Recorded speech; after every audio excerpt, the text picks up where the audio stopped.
तो विराट कोहली थिबा जाए आरसीबी हारिबनी आज। तो आज हाई वोल्टेज मुकाबला रॉयल चैलेंजर बेंगलुरु और कोलकाता नाइट राइडर्स मध्य आज मैच नंबर 10 खेल। गत 9टी मैच रे होम टीम ही विजय लाभ करछि। 10वां मैच रे आरसीबी निज होम ग्राउंड चिन्नास्वामी स्टेडियम रे खेलिबो। आरसीबी जदि एई मैच जिते ताहले 10वां मैच भी होम टीम जीति नब। आरसीबी रो सर्वाधिक run scorer Virat Kohli bat चलिबा निहाती दरकार एही मैच रे केकेआर विपक्ष रे। विराट कोहली 3 नंबर स्थान रे अछंती ऑरेंज कैप तालिका रे।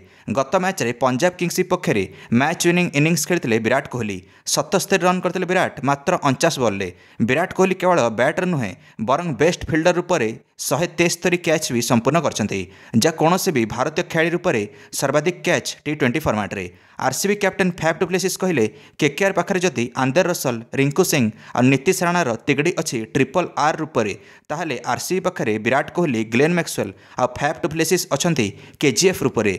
अन्यपटे गौतम गंभीर कोच अछंती केकेआर। गौतम गंभीर और विराट कोहली विपक्ष रे थिले माहौल तो गरम हुए या सब बड़े देखा मिलूँ कि यह 2014 आईपीएल कथा हो कि 2023 आईपीएल कथा हो। आरसीबी वर्तमान 2टारू गोटे मैच जीतिकी 6 नंबर अच्छी आउ केकेआर गोटे खेलिकी से ही विजय लाभ करछि। 4 नंबर स्थान में अच्छी पॉइंट्स टेबल। आपण मान सपोर्ट क्या आज मैच रे केकेआर ना आरसीबी? निश्चित निज प्रतिक्रिया कमेंट दे वीडियो को लाइक और चैनल को सब्सक्राइब करदे समस्त क्रिकेट अपडेट्स। धन्यवाद।